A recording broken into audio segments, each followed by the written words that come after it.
7 शिकायतें हैं और 2 एफआईआर दर्ज हुई, एक यौन शोषण की और एक पास्को की। कानून यह कहता है कि तत्काल पास्को के तहत मुकदमा दर्ज होने पर आरोपी को जेल में होना चाहिए। आपके सामने ब्रिजभूषण शरण सिंह ने कई धमकियां दी, ये भी कहा है कि इनके पास वीडियो नहीं है, इनके पास ऑडियो नहीं है, इनके फोटोग्राफ नहीं है। इसका मतलब है कि यौन शोषण ऐसी जगह पर करता था जब पुख्ता कर लेता था कि बेटियों के पास ये सबूत जुटाने की क्षमता ना हो। मैं आपको बताना चाहता हूँ, नार्को टेस्ट सिर्फ बोल देने भर से नहीं होता है।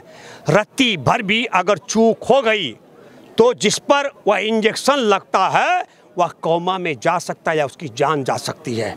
और ये बेटियों के मामले में हम कोई रिस्क लेने के लिए तैयार नहीं है और मोदी सरकार पर हमको यकीन नहीं है। नार्को टेस्ट कराएंगी, उन्होंने पहले से बार बार कह रही है शिकायतकर्ता, और बजरंग पुनिया भी नार्को टेस्ट कराने के लिए तैयार है, पर फंस गया ब्रिजभूषण शरण सिंह।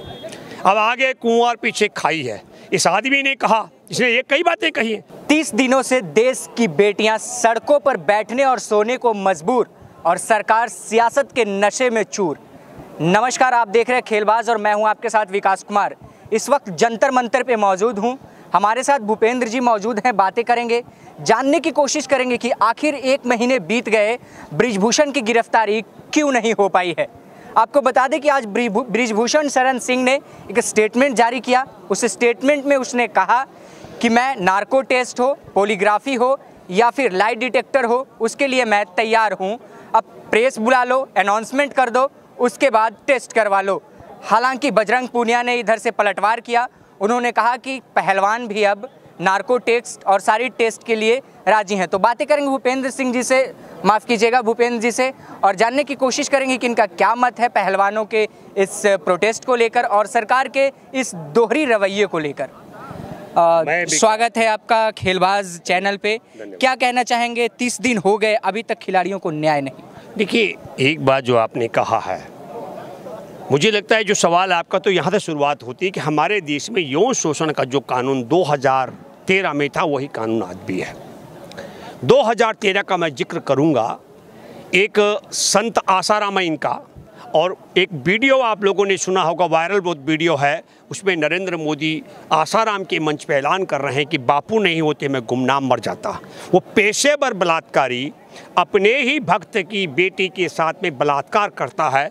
अगस्त 2013 का मैं जिक्र कर रहा हूँ, और उसने कोई मेडल नहीं लिया हुआ था। उस बेटी ने, उस बेटी के बाप को कोई नहीं जानता है। वो बाप बेटी जाते हैं थाने में दिल्ली और मुकदमा दर्ज हो जाता है। आज बलात्कार के मामले में आसाराम जेल में सज़ा काट रहा है, और जज ने क्या लिखा, बहुत बड़ी दास्तान है, पर लिखा कि मैं चाहूँगी तो जीवन भर जेल से बाहर जिंदा ना आए। उसका शिष्य है नरेंद्र मोदी, और आप भी वही कानून है।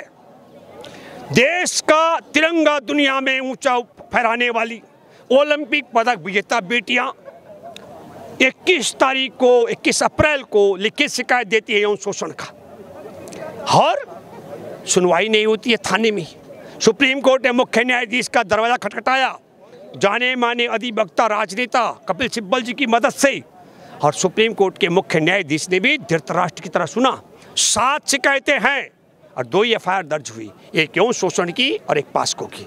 कानून यह कहता है कि तत्काल पास्को के तहत मुकदमा दर्ज होने पर आरोपी को जेल में होना चाहिए। 24 घंटे के भीतर गिरफ्तारी होनी। 24 घंटा किसने दिया? एफआईआर दर्ज होते गिरफ्तार होना चाहिए, और वो भाग गया हो अमेरिका, 24 घंटे में कैसे करेंगे आप? ये जाहिलों की तरह मत बोलिए। उसमें कोई घंटा नहीं लिखा हुआ है, उसमें लिखा है कि तत्काल उसे गिरफ्तार किया जाना चाहिए। अब आपके सामने है क्या कारण है कि गिरफ्तार नहीं हुआ। तो पहली बात मैं कहना चाहता हूँ, हमारे देश में मुख्य न्यायाधीश की अध्यक्षता में चंद्रचूड़ जो बैठे हैं, मुख्य न्यायाधीश, उनकी अध्यक्षता में धृतराष्ट्र की तरह सुना गया इस मामले को। अगर उसी समय कानून ये कहता है कि यौन शोषण की शिकायत को एफआईआर में तब्दील न करने वाले पुलिस वालों के खिलाफ मुकदमा दर्ज करके 6 महीने की जेल की सजा है उस पुलिसकर्मी को, 6 महीने की, और अगर मुख्य न्यायाधीश ये सुनवाई कर देते भाई, अब वो कह रहे हैं मेरे पास जो मामला आया, उनके पास मामला क्या गया? मामला गया कि ओलंपिक पदक विजेता बेटियों के यौन शोषण की एफआईआर दर्ज नहीं कर रही है पुलिस। तो यही तो मामला गया था, और क्या था? तब अगर उस समय ये सजा सुना दी गई होती तो 28 तारीख को जो मुकदमे दर्ज हुए, 2 वो 7 के 7 मुकदमे दर्ज होते, 7 बेटियों की शिकायत और 2 एफआईआर, और दूसरी बात, जांच अधिकारी तत्काल ब्रजभूषण शरण सिंह को गिरफ्तार करके जेल में डालता। क्या कारण है तत्काल गिरफ्तार करने का? क्योंकि पास्को के तहत ये भय रहता है कि नाबालिग पीड़िता को आरोपी धमका सकता है, डरा सकता है और सबूतों को नष्ट कर सकता है। आपके सामने ब्रजभूषण शरण सिंह ने कई धमकियां दी। ये भी कहा है कि इनके पास वीडियो नहीं है, इनके पास ऑडियो नहीं है, इनके फोटोग्राफ नहीं है। इसका मतलब है कि यौन शोषण ऐसी जगह पर करता था जब पुख्ता कर लेता था कि बेटियों के पास ये सबूत जुटाने की क्षमता ना हो। लेकिन मैं 1 महीने की लड़ाई में आज मानता हूं कि पहलवान बेटियों का विजय की तरफ यह पहला कदम है। यौन शोषण के आरोपी ने चैलेंज कर दिया है कि वह स्वीकार करता है कि मैं नार्को टेस्ट कराने के लिए तैयार हूँ। अच्छा, आपको क्या लगता है ब्रजभूषण शरण सिंह ने जो ये चैलेंज दिया है नार्को टेस्ट, लाई डिटेक्टर और पॉलीग्राफी टेस्ट का, तो क्या अपने ही चक्रव्यूह में ब्रजभूषण खुद फंसेंगे? नहीं, विकास, हमने बार बार कहा, पहलवान बेटियों ने भी कहा कि हम अपने आरोपों को लेकर नार्को टेस्ट कराने के लिए तैयार हैं। मैंने भी कई मरतबा यहाँ से चैलेंज किया। मैं कह रहा हूँ ये विजय है, लेकिन अब आता है कि नार्को टेस्ट की शर्त क्या होगी। नार्को टेस्ट की शर्त ये होगी, पहले समझ लो कि वो अर्ध बेहोशी का इंजेक्शन होता है। उस इंजेक्शन को लगाने वाला जो डॉक्टर तय होगा वह ब्रजभूषण और मोदी सरकार तय नहीं करेगी। उस पर हमको यकीन नहीं है। अगर क्यों यकीन नहीं है? क्योंकि 21 तारीख को जब एफआईआर दर्ज कराने गए थे कनॉट प्लेस थाने में, जिस पुलिस कर्मियों ने एफआईआर दर्ज नहीं की उनको अगर इन्होंने सस्पेंड कर दिया होता हम मानते। 7 से कहते हैं कि 7 एफआईआर दर्ज करते हम मानते। मुकदमा दर्ज होने के बाद ब्रजभूषण जेल जाता हम मानते। इसलिए बेहोश करने वाला डॉक्टर कौन होगा ये हमारे जो पहलवान बेटी हैं उनके मददगारों का कमेटी तय करेगी। वो मनोचिकित्सक कौन होगा डॉक्टर, ये पहलवान बेटियों के मददगारों का ग्रुप तय करेगा। वहाँ पर तकनीशियन और जो मेडिकल स्टाफ होगा वो कौन हो गए ये तय करेंगे। क्यों? मैं आपको बताना चाहता हूँ, नार्को टेस्ट सिर्फ बोल देने भर से नहीं होता है। रत्ती भर भी अगर चूक हो गई तो जिस पर वह इंजेक्शन लगता है वह कोमा में जा सकता है या उसकी जान जा सकती है। और ये बेटियों के मामले में हम कोई रिस्क लेने के लिए तैयार नहीं है और मोदी सरकार पर हमको यकीन नहीं है। लेकिन इसके लिए ब्रजभूषण शरण सिंह को कोई शिलाजीत थोड़ी खानी है। ब्रजभूषण शरण सिंह डेट तय कर ले और मैं अपील करता हूं, बिल्कुल जो हमारे पहलवानों की कमेटी है वो भी तय कर लेगी और बातचीत करके कौन कौन डॉक्टर रहेंगे, कौन इंजेक्शन लगाने वाले रहेंगे तुमको बेहोश करने वाले। और वहाँ पर एक और बड़ी बात कि पारदर्शी तरीके से होना चाहिए और इंजेक्शन कौन खरीद कर लाएगा ये भी हमको शंका है। हो सकता है कि जो ब्रजभूषण शरण सिंह की देह में इंजेक्शन लगाया जाए वो अर्धबेहोशी का हो ही नहीं। इसलिए इंजेक्शन की खरीद भी, इंजेक्शन लगाने की प्रक्रिया भी पूरी पारदर्शी तरीके से होगी। ये बात हम आपके माध्यम से कहना चाहते हैं। लेकिन क्यों किया जा रहा है? अभी खाप की पंचायत बैठी थी और महम 24 में और उसके 28 तारीख को क्या होने वाला है?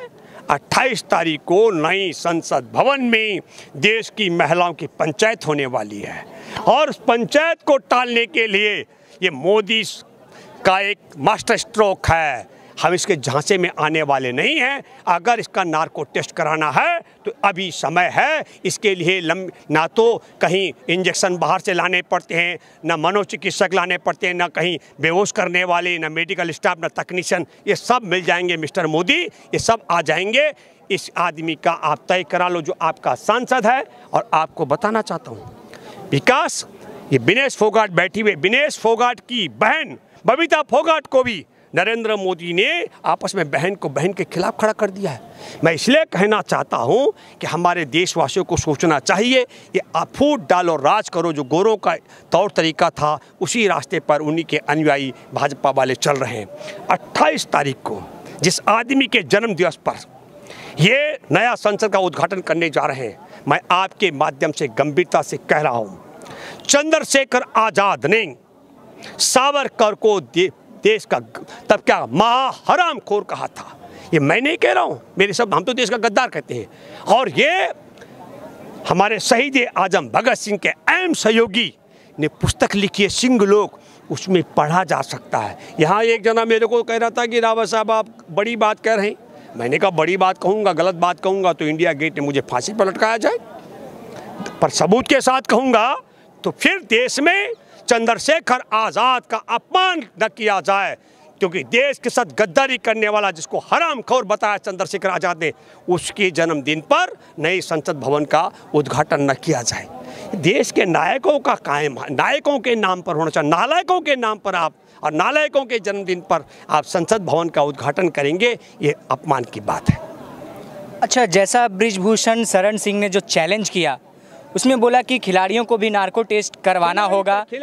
उनमें सिर्फ बजरंग पुनिया और विनेश फोगाट का नाम उन्होंने मेंशन किया, लेकिन यहाँ पर धरने पर बैठी हैं साक्षी मलिक भी, उनका नाम उन्होंने मेंशन नहीं किया। क्या कुछ राज लगता है? नहीं, मैं आपको बताना चाहता हूँ, सातों सात शिकायतकर्ता बेटियाँ नार्को टेस्ट कराएंगी, उन्होंने पहले से बार बार कह रही है शिकायतकर्ता, और बजरंग पुनिया भी नार्को टेस्ट कराने के लिए तैयार है।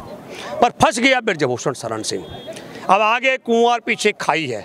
इस आदमी ने कहा, इसने ये कई बातें कही हैं, इसने ये भी कहा कि देखो मैं खाप की पंचायत में आकर चप्पल खाने के लिए तैयार हूँ। भाई, खाप का पंचायत अगर फैसला गलत था तो चप्पल खाने क्यों जाएगा?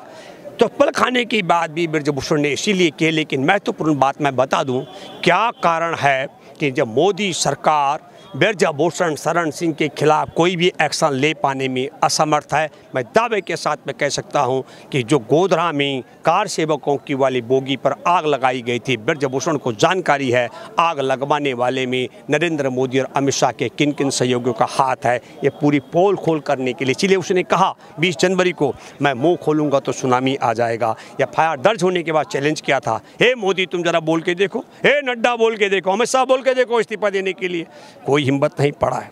फिर ये भी कहा कि बेटियां पैसा लेकर के बैठी है। पर दुख और अफसोस की बात है कि जिस तरीके के आरोप बृजभूषण शरण सिंह लगा रहा था, वही आरोप बबीता फोगाट भी लगा रही कि राजनीति करने के लिए बैठी है। मैं आपके माध्यम से कहना चाहता हूँ, ये आरोप इसलिए लगाया गया क्योंकि प्रियंका गांधी यहाँ समर्थन के लिए आई और विनेश फोगाट को गले लगाया। तो मैं कहना चाहता हूँ, बबीता फोगाट तुम भाजपा की नेत्री भी हो और विनेश फोगाट की बहन भी हो, पहलवान भी हो, पदक विजेता भी हो। मैं तुमसे अपील करता हूँ, महिला बाल विकास मंत्री स्मृति ईरानी को लेकर आओ, वो इन पहलवान बेटियों का समर्थन करने के लिए आए, वो गले लगाए। विनेश फोगाट और साक्षी मलिक गले लगेगी, ये दावा मैं करता हूँ। और अगर आप ये कहती हैं कि राजनीति है, तो मैं कहता हूँ कि देश के हर माँ, हर बच्चे, हर बूढ़े, हर खिलाड़ी, हर बच्चे को ऐसी राजनीति करनी चाहिए जिसमें यौन शोषण करने वाले को जेल भिजवाने और पीड़िताओं को न्याय दिलाने की राजनीति हो रही हो। धन्यवाद। जय हिंद, जय जवान, जय संविधान। एक आखिरी सवाल आपसे रहेगा मेरा, कल पहलवान कूच करने वाले हैं इंडिया गेट की ओर कैंडल मार्च के लिए, तो क्या कल के कैंडल मार्च के बाद यह आंदोलन और बड़ा रूप लेगा, भीषण रूप लेने की? बिल्कुल नहीं। देखिए, ये आंदोलन, मैं आपके माध्यम से एक बात बताना चाहता हूँ, कल तो हजारों की संख्या में लोग आ रहे हैं। मैंने अपील की, आपके दर्शकों से भी अपील करता हूं, अगर आप रात को चला देंगे, जहां तक मेरी बात पहुंच रही है, मैं भूपेंद्र रावत आपसे अपील करता हूं कि सब लोग कल माँ बहन डरो मत।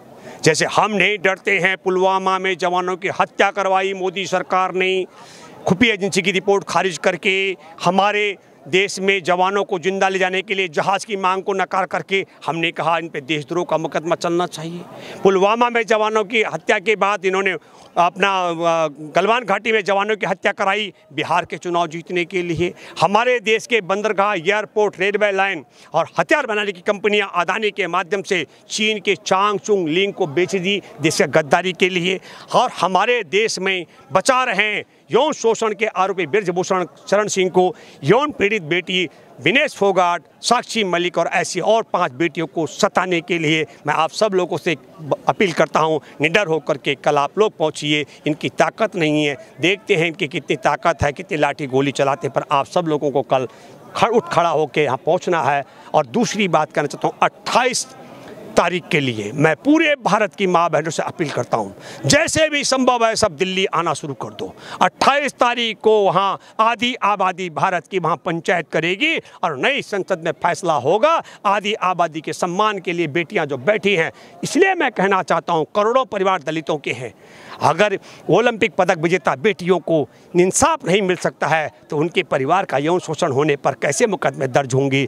करोड़ों परिवार हैं आदिवासियों की, अगर इनको न्याय नहीं मिलेगा तो उनके मुकदमे कैसे दर्ज होंगे, कैसे न्याय मिलेगा। करोड़ों परिवार हैं किसानों के, करोड़ों परिवार हैं गरीबों के, मछुआरों के, खेतिहर मजदूरों के, भूमिहीनों के, तब उनकी बेटियों का यौन शोषण की कैसे शिकायत दर्ज होगी और कैसे उनको न्याय मिलेगा। इसलिए चुनौती हम सब लोगों के लिए, अभी बाबा साहेब की अध्यक्षता में बना संविधान कायम है, संघ के विधान से देश चलाया जा रहा है। संविधान को बचाने के लिए, महिलाओं के सम्मान के लिए और ओलंपिक पदक विजेता बेटियों को न्याय दिलाने के लिए। और ये जो गलत परंपरा शुरू हो गई है कि बेटियों का पहले शिकायत नहीं, यौन शोषण होगा, फिर वो शिकायत दर्ज कराने जाएं, शिकायत दर्ज ना हो, फिर कोर्ट में ऑर्डर लेकर आएँ पर गिरफ्तारी ना हो, इस सिलसिले को ख़त्म कराने के लिए नए संसद भवन में 28 तारीख को आप सब लोगों ने पहुँचना है। धन्यवाद। जय हिंद, जय जवान, जय किसान, जय संविधान। ठीक। तो अभी मेरे साथ मौजूद थे भूपेंद्र रावत जी। उन्होंने बात करी कि किस तरीके से खिलाड़ी यहाँ पे आंदोलन कर रहे हैं और बृजभूषण शरण सिंह के साथ क्या कार्रवाई होनी चाहिए। मैं अपना वीडियो समाप्त करूँगा 3 सवालों के साथ। पहला सवाल, क्या बृजभूषण शरण सिंह खिलाड़ियों को चैलेंज करके खुद फंस गए हैं? दूसरा सवाल, क्या कल इंडिया गेट पर कैंडल मार्च के बाद ये आंदोलन बड़ा रूप लेने वाला है? और तीसरा सवाल और आखिरी सवाल कि देश के लिए मेडल जीतने वाली खिलाड़ियों को न्याय कब मिलेगा। देखते रहिए खेलबाज। मैं था आपके साथ विकास कुमार। धन्यवाद।